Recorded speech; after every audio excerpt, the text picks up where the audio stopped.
immigrants are paying taxes, and that's why those services need to be more accessible to them. And they need to feel like they have space there, and that is their space. Exactly. If anything, you're not asking for enough. And so I totally agree. Yeah, we all play a role in no matter our immigration status, whether it's through voting because you're a citizen or it's being informed, whether you have citizenship or not, we all play a role because and we all contribute. So we should absolutely be asking for more. Let's talk about creating a life and country we're proud of together. I'm your host, Alvina Vasquez. Welcome to Alvina Talks Shift. I am so excited to have Esther here with me today. Esther and I began working together at the beginning of the year, and honestly, I'm so impressed by her leadership skills. She's going to be a national leader one day. Right now, she's a local leader, a Latina leader, working on fiscal policy, making sure that our economy is working for all. Esther, if you'll introduce yourself, talk about your path and why it's so important for you to be working on these issues in our state. Yeah. Well, thanks so much for having me, Alvina. I'm so excited to be here and honored, really. I admire all the guests you've had, and so thank you so much for the opportunity to be here. And I feel the same about you. I'm so excited that we've gotten to meet, and I look up to you and all you're doing in this space as well. But yeah, I know fiscal policy. I'm a self-proclaimed tax nerd, which I'm very excited to say. And I never thought I'd be doing fiscal policy. If you would have told me that when I was younger, I don't think I would have known what you were talking about, fiscal policy. But I'm, a daughter of immigrants. I knew that going to college and getting an education was a must, as you know, with daughter of immigrants. And I thought I was going to be a doctor. I went the pre-med route. I thought I was going to be a doctor for my family, the immigrant kid story. And I did it. I went to college. I went to undergrad. I struggled, being a Latina in a predominantly white institution. And it was really hard. I loved science, but there was something really hard about it, not seeing myself reflected in the classrooms and teachers that didn't look like me. And something beautiful about my time in college was just getting involved in different student groups. And I learned what social justice was. And I started to realize that a big reason that I wanted to become a doctor was to help my parents and people in the immigrant community. And I started to realize that they're the ones who have least access to healthcare. So they'd be the communities I probably wouldn't be able to help as much. And somehow that led me to social work. I found my way to social work.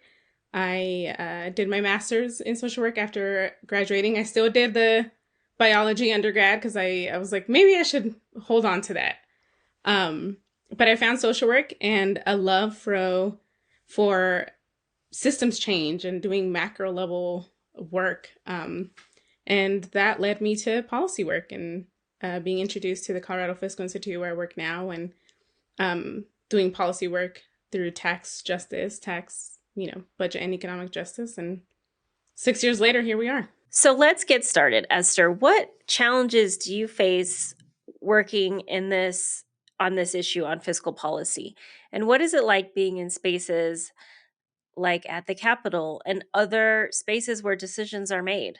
Yeah, it's hard. It's still hard. So much of the work that we do is trying to create new policies and change policies. So I go down to the Capitol, this big, beautiful building that my tax dollars go to, right? That all of our tax dollars go to. That doesn't feel like it's for me. I would say I'm 4'11". So if you've ever been in the Capitol, you know that trying to go to one of the galleries, I can't even reach to see over the window into like the rooms where the legislators are. So it physically was not created for me, right, in mind. And so it's hard to not see people that look like yourself. And so imagining yourself in these kinds of roles when you're younger is doesn't easily happen. And so I'm encouraged by, the seeing more women of color, more Latinas in these spaces.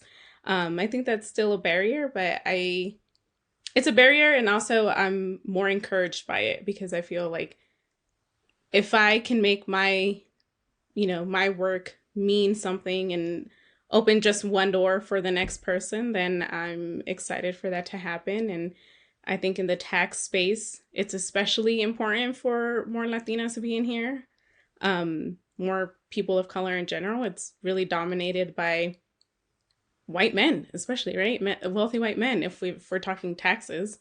They know how to use the tax system to their advantage. And so I think if I can do my little part in this area of policy in the world, I'm excited. What we do, Esther, is so specific, and it's really hard to talk to family members and community about the work we do and why it's important. So, how do you navigate that with your family and your community? How do you describe your work to them? How you describe how important it is, and how do you implement that in your day to day? With great difficulty. It's hard. I always struggle with describing doing policy advocacy work and that I'm a deputy director at a nonprofit. These are all, the language barrier really comes in, right? And so I think it's really a test of how can I make it accessible. Taxes in general aren't accessible, and I that's by design.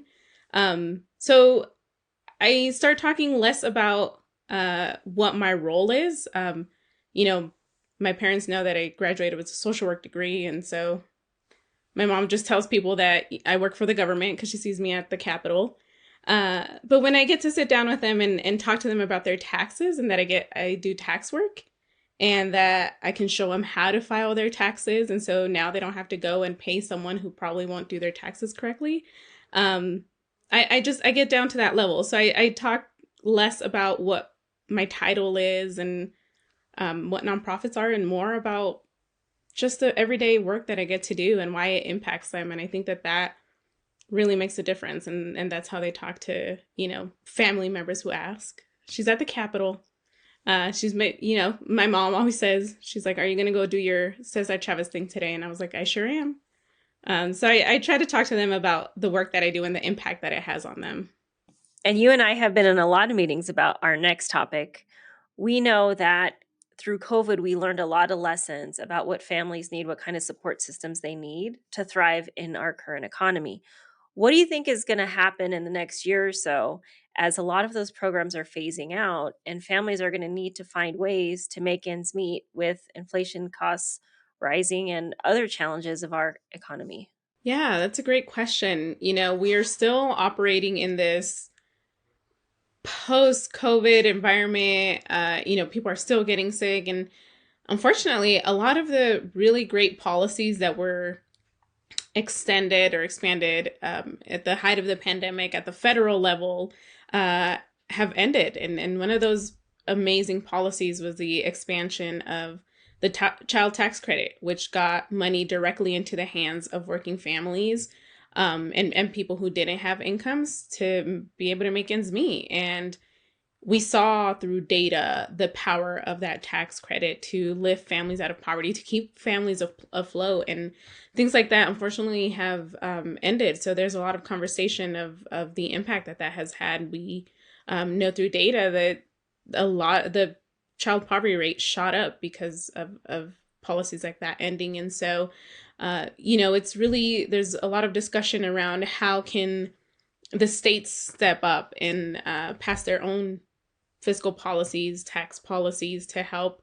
alleviate a lot of the really good things that the federal government did during the pandemic that have unfortunately now come to an end. And so in Colorado, there are a lot of discussions around policies that do just that, get money directly into the hands of families, because families know what they need and how they need to spend those dollars. And so our organization works in those policies, trying to pass policies like the earned income tax credit and child tax credit. We are discussing guaranteed income a lot, what it means for just people to have unrestricted cash in their hands. And so that's really a big part of the conversation going on right now.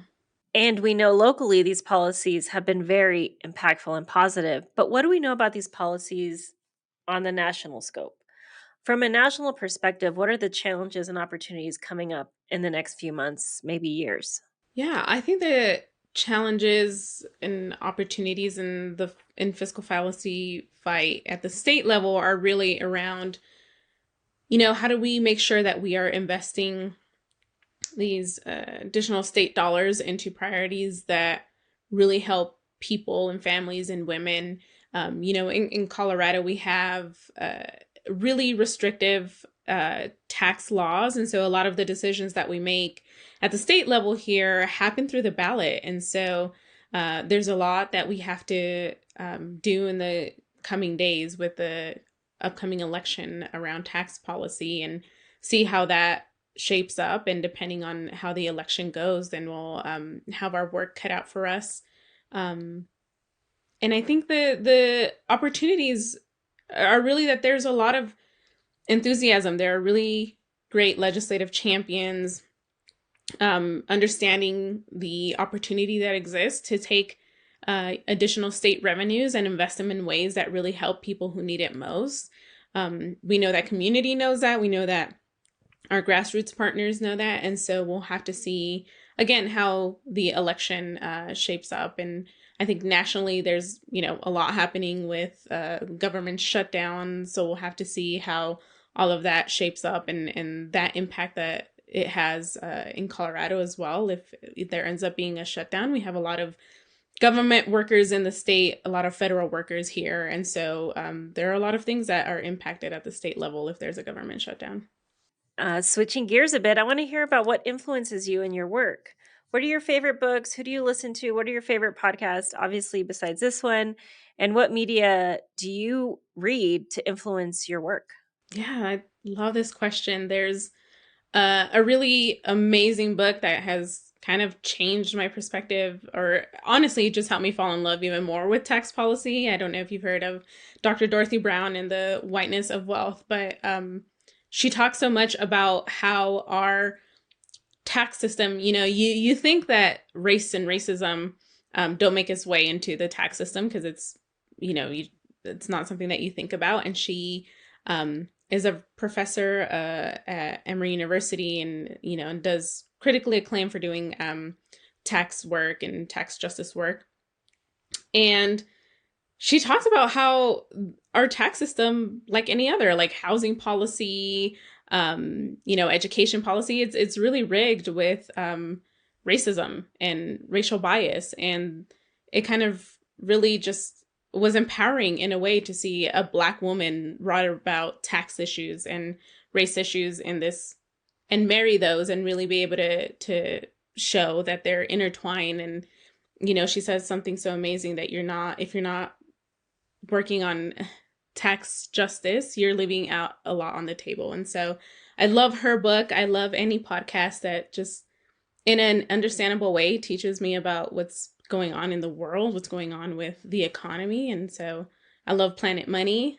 That's a great one that I always like to talk about. And then I also love things that uplift our communities. I love Latino USA, Code Switch, all of those podcasts that, yeah, they're amazing. And, it's for us, by us, which I think is really awesome. It's interesting that you talk about those barriers. Can you talk about how you think your work is breaking down those barriers, and maybe one policy that you're always so excited to work on that it gets you up and excited in the morning? I think just being here, my presence in the space, we were talking earlier about how the Capitol isn't a space that's welcoming for, a young woman of color. And so I feel like part of breaking down the barriers is just being in this work.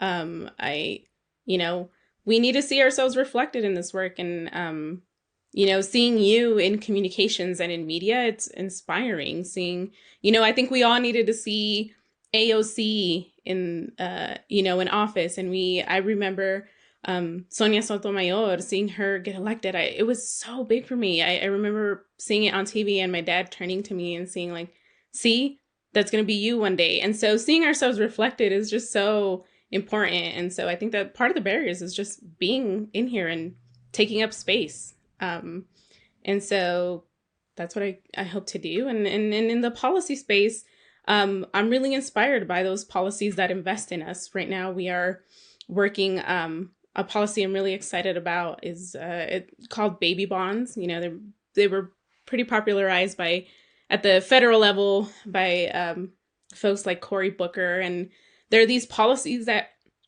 baby bonds in particular were specifically created to address the racial wealth gap, and they're policies that invest public dollars into a trust fund that can then be accessed by children when they turn of age to invest in wealth building tools. So anything from education to down payment assistance on a home to um, seed money for a small business. And I'm really excited about that policy and getting to work on something similar here in the state of Colorado and creating our own baby bond policy and investing in kids and making a pathway for the long term and for wealth building policies and wealth building tools in the state. So I'm really excited and inspired by that. Generational wealth is a topic that I really didn't know about until I started working on these policies.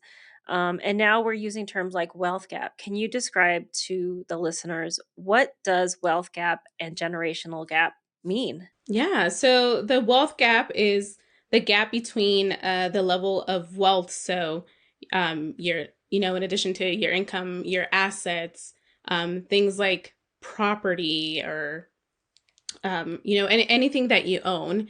And so we know that because of policy decisions, historic policy decisions, um, white folks hold more wealth than do communities of color and families of color. And so there's this huge gap between what the wealthiest families have in wealth versus what uh, Black and Latino and Native families have in wealth. And so generational wealth is being able to pass, the wealth that one parent or parents have onto their children, who then grow that wealth and pass it on to their children. And so it's being able to start from a really young age, from a different place, right? With actual wealth that you can then continue to grow and pass on to from generation to generation. And again, because we know that tax policy plays a huge role here in being able to start with wealth and how wealth is treated through the tax code has really benefited the wealthy white few and has really made disinvestments actually in communities of color. And so any policy, any tax policy that we want to lead on and work on has to keep that in mind. How are we investing in communities that have historically been disinvested in? We're both Latinas. We have a lot of family obligations and work obligations that are challenging but also very inspiring. So, are there things that you do in your personal life that also coexist in your work life that inspire you or inspires the work that you do? Yeah, absolutely. Um, I think one of the most inspiring things and something that I learned through my job now is how to file my own taxes, and then being able to teach my siblings how to file their taxes, and then being able to be my parents' tax preparer.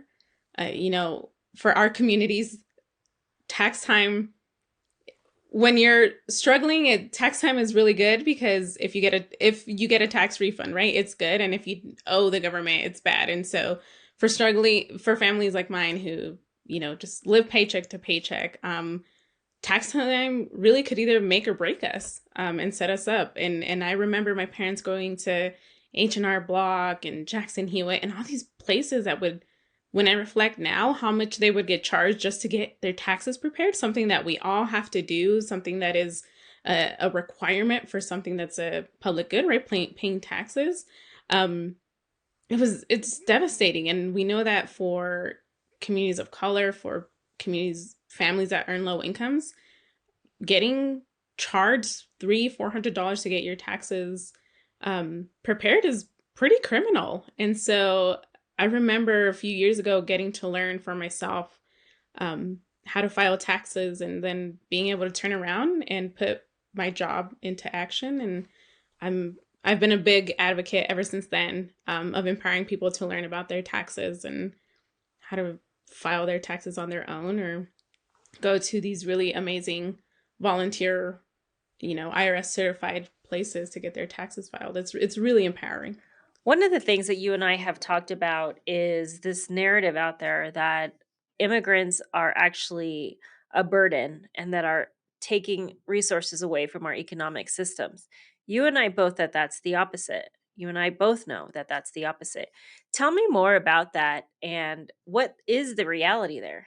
Yeah, I think that you and I both grew up with that false narrative that immigrants, and especially undocumented immigrants, come into the country and just, suck from the system. Um, and that's just a lie. We all pay taxes, whether, you don't earn enough to pay income taxes. That doesn't mean you don't pay taxes. We all pay sales taxes. Believe it or not, we all pay property taxes, even if you don't own property. It's usually baked into your monthly rent.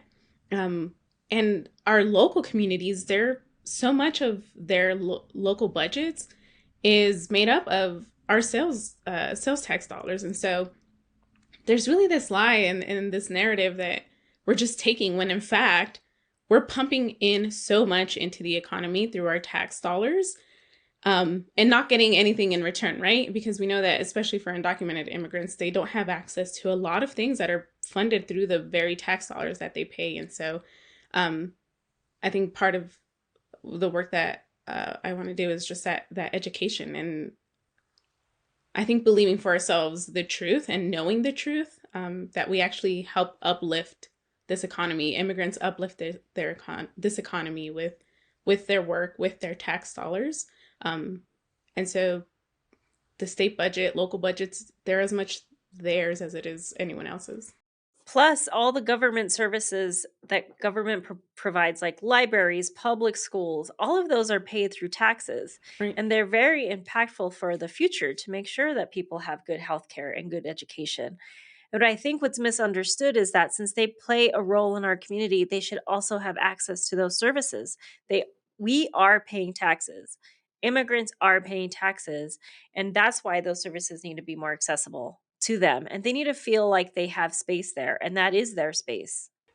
Exactly. If anything, you're not asking for enough. And so I totally agree. Yeah, we all play a role in, no matter our immigration status, whether it's through voting because you're a citizen, or it's being informed, whether you have citizenship or not. We all play a role and we all contribute. So we should absolutely be asking for more. Okay, let's have a little bit of fun here. Switching gears. Who would you have dinner with if there was one famous person you could pick? Who would you have dinner with? I know I mentioned her already, but I would love to have dinner with Sonia Sotomayor. I don't know if you remember, Alvina, but way back in the day, Univision used to do these like profiles of famous Latinos, and they used to call them Un Orgullo Latino, and they used to do a little segment of them. And I remember when Sonia Sotomayor was appointed, as a justice, and I didn't know much about, government. I knew what I was learning in school, but um, what it meant to be the first Latina Supreme Court justice, I didn't know that I needed to see her, and I didn't know that I was going to be impacted the way that I was. So I would love to talk to her about what that meant to her, what that meant to her family. You said, how important family is to us, and how we're so tied to our families through the work that we do. And I would love to hear how she sees her work, and how she takes her work and reflects it in her everyday life with her family, and the barriers and challenges that she faces, and just to say thank you to her, and be able to tell her that, just seeing her does a lot for me, and I'm sure a lot of other little girls. Yes, exactly. She faced a lot of barriers in her life, and I imagine you and I could probably relate to a lot of the stories that she has. I'd love to listen to those stories. Exactly. And for us to be Latina, to be daughters of immigrants, you're never doing this for yourself, and you're always bringing along your family, your community with you. And so just being able to hear from her how she has brought her community with her right into this place, and taking up her own space, and how she continues to do that, as you said, with all the barriers she has faced and continues to face, I'm sure. Esther, as Latina leaders, that's a huge risk, is that we get burnt out because we're so committed to the work and we want to do right by our community. And so the risk is that we end up getting burnt out and we leave this sector. So what was the mindset, or what are the things that you do to show resiliency, to deliver for your community and for your family every day that you go to work? Yeah. Oh, I love this question. As I'm getting older and I get, more experience under my belt, I'm starting to realize that the way I keep going is just to be kinder to myself. I think again, because of all of the pressures of being the first, right? Being the first in my family to go to college, being the first in my family to be able to do this type of work. Um, I was really hard on myself, and I expected so much of myself to have the answer, to always know, um, to have the answer and to know what to do, and was kind of hard on myself. So I think that one of the things I'm learning is to be kinder to myself, and to say that it's okay to not have the answer. And then always to bring myself back to my why. Why am I doing this? For who am I doing this? Um, and remembering that anytime that I get too in the weeds, anytime that everything seems too big, when we don't win a policy, when we don't get exactly what we wanted, when I feel like we've let community down, um, I just go back to my why, and make sure that I remember that the fight isn't over, that tomorrow is still there. And so in the meantime, filling up myself with the things that I know are true, and that community has my back, that I can always go back to my family and get that strength that I need again to keep going. And that I can continue to bring others with me. And that this fight doesn't have to happen alone. And I think that's what helps to keep me going in the day to day, especially in policy, when we're trying to break down systems and make systems change. Every day, I love working with you. I love knowing that you're in my circle. And so I so appreciate you being with me here today. I know there's lots of stuff coming down the pike, a lot of things that we need to be watching out for in the coming months and even years, due, with our fiscal policy, especially here in Colorado. So I can't wait to have you back in the next couple months. You can give us an update. We can talk more about our family dynamics and our work and how committed we are to getting things done in our community. Awesome. I can't wait to be back. Thanks so much, Alvina. This has been awesome. Thank you for watching Alvina Talks Shift. Please like, share, and subscribe. And as always, engage, empower, evolve. If you liked this episode, or if you want more content like this, go to alvinatalkshift.com or wherever you listen to podcasts.